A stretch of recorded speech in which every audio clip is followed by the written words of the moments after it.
Вести на Канал 8. Во присуство на голем број православни верници во неделата беше осветен новоизградениот храм посветен на светиот Климент Охридски на Пониква, ктиторско дело на господинот Благој Ситновски со неговото семејство. Во храмот ќе се исполнат многу молитви упатени кон Бог за здравје и спасение на сиот род. Ќе се случуваат многу венчавки и крштевки. Храмот ќе влезе во историјата на црквата и ќе биде впишан во редот на многуте православни храмови изградени во слава на Бога, затоа што ќе сведочи за нашето национално и духовно постоење, рече во својата беседа митрополитот Брегалнички Иларион. На денот на положувањето на појас на Пресвета Богородица и Свети Кипријан Картагински, неговото високо преосвештенство митрополитот Брегалнички господин Иларион во сослужение на свештеници од Кочани во присуство на голем број верници го осветија новоизградениот храм посветен на патронот на Македонската православна црква Охридска архиепископија светиот Климент Охридски, кај Пониква, ктиторско дело на господинот Благој Ситновски со неговото семејство. Со осветувањето беше одбележан и 70 годишниот јубилеј од одржување на првиот црковен народен собор во март 1945 година во Скопје. По осветувањето митрополитот Брегалнички Иларион отслужи света архиерејска литургија и одржа содржајна пригодна беседа во која рече дека овој храм ќе сведочи за нашето постоење и ќе биде впишан во редот на многуте храмови изградени во слава на Бога од почетокот на светот до денес. Меѓу другото, надлежниот митрополит рече дека во овој храм ќе се случуваат многу молитвословија, ќе се исполнат многу молитви упатени кон Бог за здравје и спасение на сиот род. Ќе се случуваат многу венчавки и крштевки. Најнапред слава и благодарност на Бога за милоста негова што еве посака на ова место да се изгради храм посветен на светиот Климент Охридскиот чудотворец, патрон на нашата света Македонска православна црква. Овој храм пред се ќе значи сведоштво за православните кои што живеат во ова место, осветување на сите луѓе кои што поминуваат по овој пат, благослов на сите луѓе, но исто така и преобразување на сите луѓе кон вечноста, кон Царството Небесно. Покрај сите тие духовни вредности и бисери, овој храм ќе биде и украс на оваа прекрасна планинска убавина која што Бог ја создал, а еве сега и преку ктиторот наш Бог го прими овој храм како најголем дар и најубава убавина на оваа планина древна и прекрасна тука да го краси овој крај. Господ посака од рацете на нашиот ктитор, господин Благој Ситновски со неговото семејство, да се изгради овој храм и да го прими од нивните раце за здравје и спасение, за нивно здравје и спасение и за сите луѓе. Нека е честито и вечно. Голем труд е вложен, но истовремено и со многу радост е граден овој храм. И сите работи кои што се внесени во него се драгоцени како најголем дар кон мајката црква, затоа што многу нешта се даруваат, но ова е најголемиот поклон што може да се дарува на црквата, заврши во својата беседа митрополитот Иларион. Починот на осветувањето и литургијата, ктиторот господинот Благој Ситновски на свечен начин ја предаде новоизградената црква на Македонската православна црква Охридска архиепископија, односно на Брегалничката епархија. За ова големо ктиторско дело, Брегалничката епархија, односно митрополитот Брегалнички Иларион, во знак на благодарност од името на свештенството и монаштвото, го одликуваше со златен орден со ликот на заштитникот на епархијата, светиот Николај Мирликијски чудотворец. Ктиторот Ситновски од свое лично име му се заблагодари на надлежниот митрополит Брегалнички Иларион и на сите кои работеа на изградбата на овој велелепен храм. Најпрви дозволете ми од моје име и од името на моето семејство да му се заблагодарам на неговото преосвештенство господинот Иларион за осветувањето на овој прекрасен храм кој што заедно јас со моето семејство решивме да го изградиме овде на падините на Осоговските планини во спомен на нашите најмили кои што починаа и за сите верници во Република Македонија. Овој храм го направивме не за нас, само за нашето семејство, туку еве и посветувајќи го и поклонувајќи го на Македонската православна црква, на овој начин сакаме да дадеме свој скромен придонес за нашата древна Охридска архиепископија. Сакаме на сите верници на општина Кочани и пошироко, кои што денеска присуствуваа на овој свечен чин, да им се заблагодариме на нивното присуство, да им посакаме добро здравје и да се ја чуваме нашата Македонска православна црква, Охридска епископија и да ги негуваме традициите и вредностите кои што таа ни ги дава.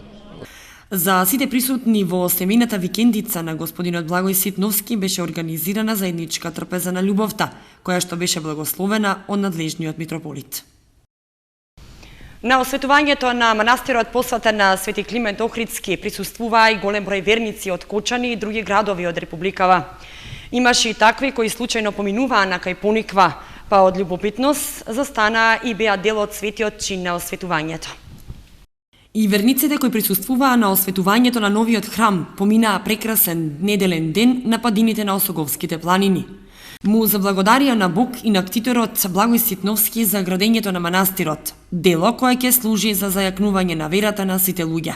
Многу пријатно, како да сум на Јерусалим, како да сум на Света Гора, како да сум со Бога и со Света Богородица. Многу убаво се чувствувам. Многу ќе значи верата ќе се закрепне, верата ќе просперира со ово. Тука идат многу луѓе. Само така верата ќе се закрепне и народот ќе стане помирен, покултурен, подобродушен. Да си помагаме ни на други. Без вера нема ништо. Без дела нема ништо. Делата они направија, а дело со молец не јаде и рѓе не фаќа. Големо дело си направија за себе, па и за нас. Тоа е голема утеха за нас и голема радост. Па ова е многу голем доживе, например. Прв пат идеме на такво осветување и многу сме задоволни, срекни и радосни сме. Им посакувам се неубаво во живот, да ги прати среќа во текот на целиот живот, на него, на неговото семејство и на сите нас, на целиот град, на целата околина и на воопшто на целиот православен македонски народ. Многу убаво за верниците, за нас, за сите. Откако вкусија од благословената манастирска чорба, верниците се упатија кон дома, со надеж дека од сега ќе има и зошто почесто да го посетуваат овој храм, изграден на прекрасната планина. Оштетени се и арболите и две знамиња во дворот на основното училиште Никола Карев.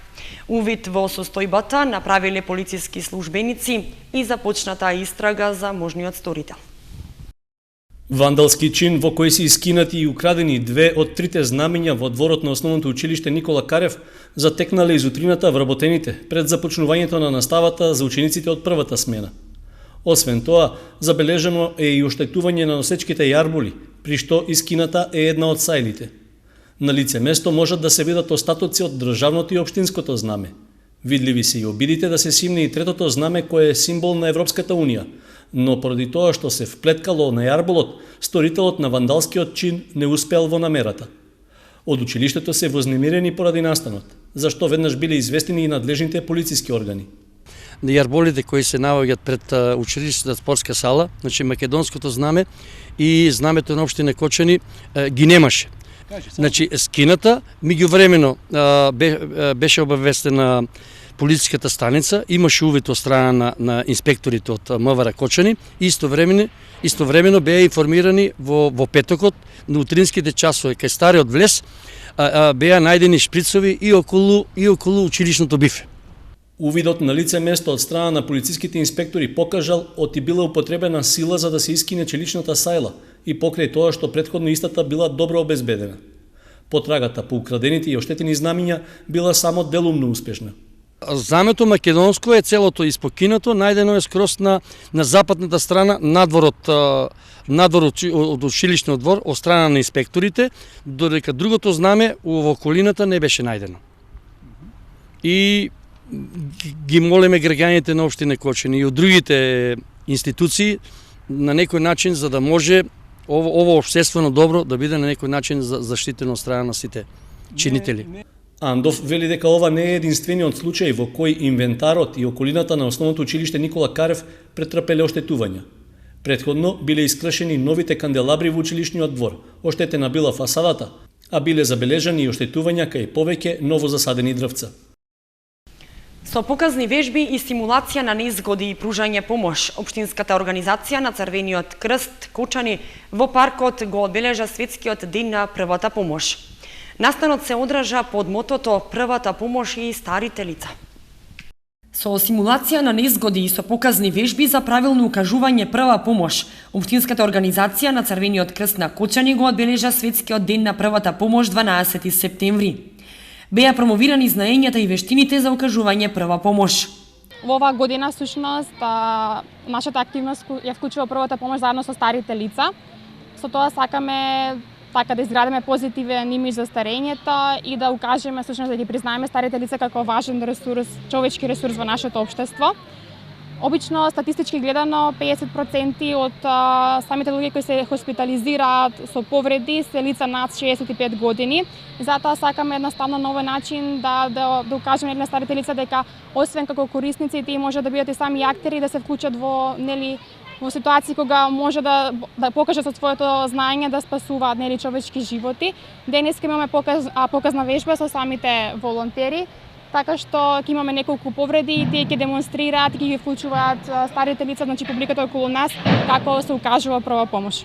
Во показните вежби, освен волонтерите на Црвениот крст, беа вклучени и старите лица кои исто така можат многу да помогнат во укажување прва помош и со своето знаење да спасат живот. Освен Кочанскиот Црвен крст, Светскиот ден на првата помош го одбележаа и Црвениот крст на град Скопје и општинските организации на Црвениот крст на територијата на главниот град, во соработка и подршка од СВР Скопје.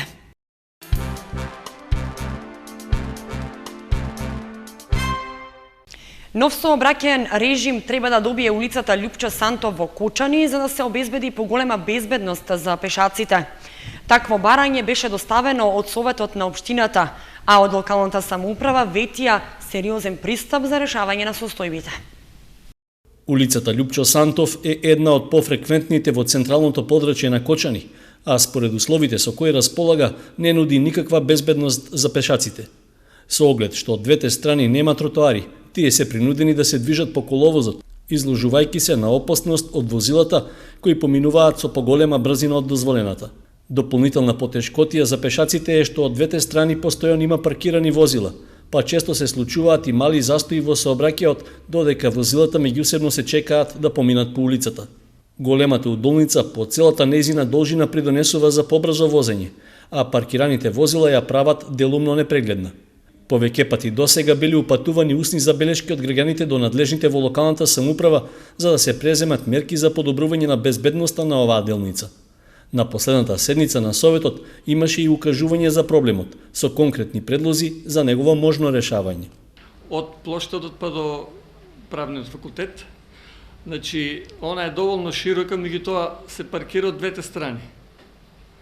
И се вози многу брзо, а за пешаците воопшто нема ни обележено, ни обезбедено. Значи, овде мора во соработка со локалната, со полициската станица, да се стави барем, имаше предлог да се стави барем знак за ограничување на брзината, колку толку нели ќе се намали брзината, иако знаеме овде секој сака да земе залет за да помине убрнината, ама може да се обележи, например, едната страна да има само паркирани возила, и вака од двете страни, па има проблем во разминувањето, а пешаците се тотално необезбедени. Со оглед што конфигурацијата на теренот и локацијата каде што поминува улицата Лјупчо Сантов не овозможуваат дополнителни интервенции на коловозот за изградба на тротоари, неопходно е да се искористи сегашната ситуација, односно со други технички решенија да се обезбеди простор за непречено движење на пешаците. Како одговор на реакцијата на советникот Стефановски, од локалната самоуправа беше ветен сериозен пристап за решавање на состојбата на оваа сообраќајница.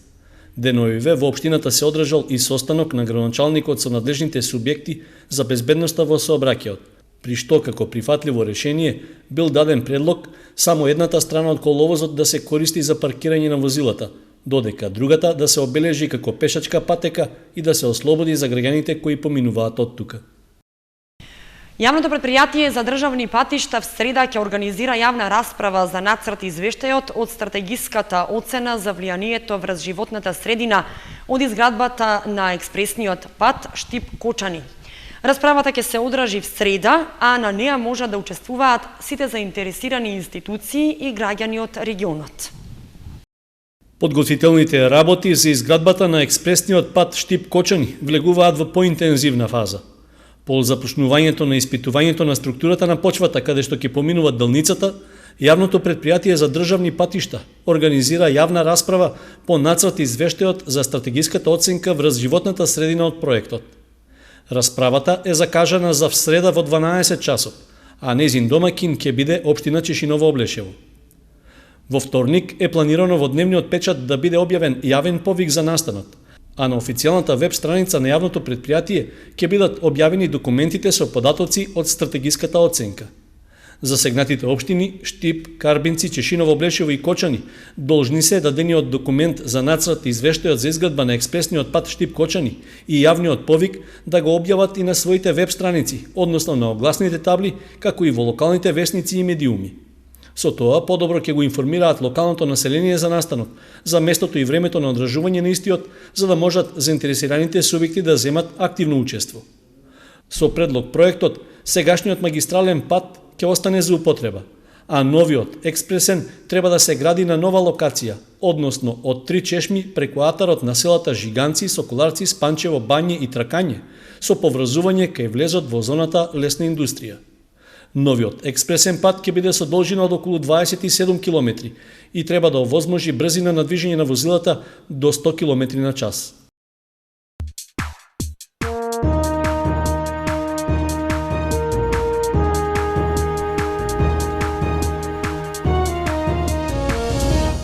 Следуваат спортските информации. Не помогнаа ниту сејмените, ново разочарување и приреди осогова на својата публика. Кочанскиот третолигаш поразен на домашен терен од Брегалница Голак, додека слога 1934 беше убедлива против Карвинци. Подржувачите на Осогово сезонава ќе мора да се навикнат на осцилации не само во играта, туку и во резултатот. Таква порака испрати Осогово и во неделата, кога се беше приспособено за победа, а кочанскиот третолигаш и приреди уште едно огромно разочарување на својата публика. Безвредна е забелешката дека Брегалница Голак не го надигра домакинот, кога успее да однесе 3 бода од гостувањето на Никола Мантов.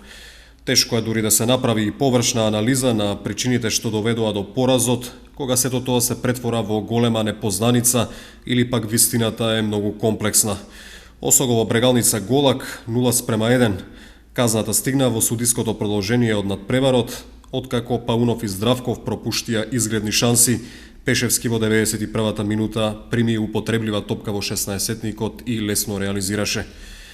Иако во изразено сиви мајци, како и спортската слика во градот, најсветла точка на надпреварот беа сејмените.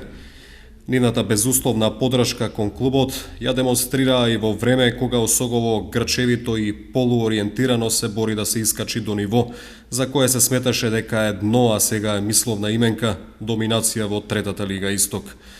Пресред на третото коло, семените упати апел до сите љубители на спортот во Кочани да се приклучат во нивната нова мобилизација. За таа цел испечатија мајци и подготвија нова кореографија, но играчите на теренот не им возвратија за трудот и ентузијазмот. Слога 1934 во третиот обид во есенската полусезона ја демонстрираше силата. На градскиот стадион во Виница забележа висока победа над Карбинци со резултат 6:1, полувреме 2:0. Од таборот на виничкиот третолигаш сметаат дека иако во текот на целиот надпревар доминирала домашната екипа која пропушти неколку 100% шанси за уште поубедлива победа, може да се констатира дека екипата се враќа на победничките патеки. Стрелци на головите на неделниот надпревар беа Дејан Митев во 4 наврати и Андреј Коцевски и Љупчо Коцевски по еднаш. Комплетни резултати од третото коло во третата фудбалска лига Исток: Осогово Брегалница Голак 0:1, Беласица Академија Пандев 0:0, Слога 1934 Карбинци 6:1, Плачковица Овчеполе 3:0, Каменица Саса Напредок Здравје 1:1 и Баби Работник Лозово 0:0. Спортскиот викенд донесе успеси во другите спортови. Иако не се од официјален ранг, Тоа не го намалува сјајот на златата што ги освоија каратистот Мартин Стојменов и борачите Иван Јанев и Столе Евтимов.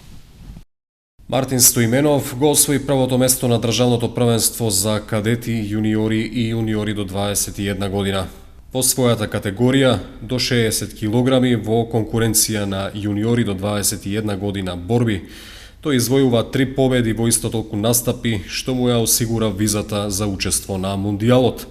Станува збор за изборен турнир за светското првенство, што годинава ќе се одржи во Џакарта, Индонезија.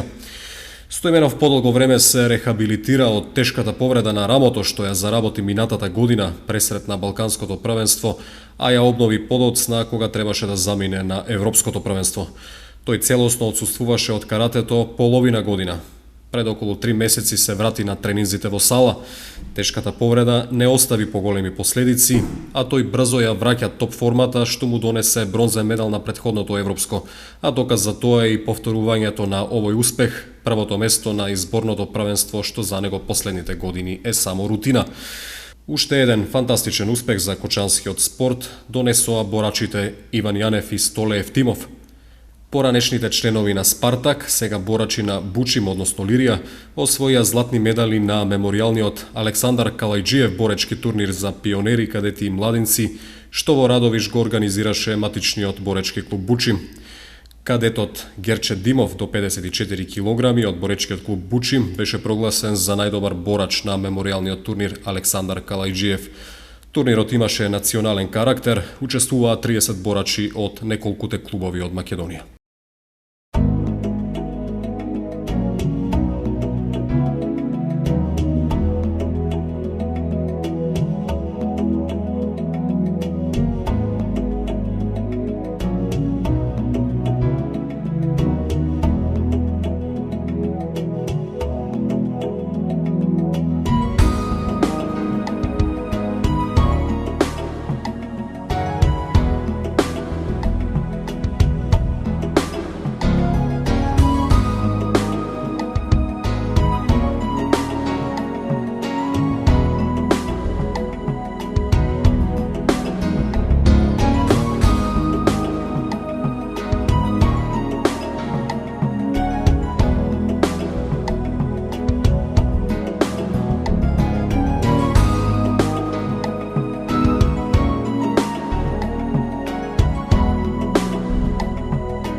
Тоа беше се што ви подготвивме за вестите на Канал 8. Ви благодариме што бевте со нас. Повеќе информации на нашата веб страница kanal8.mk. Довидување.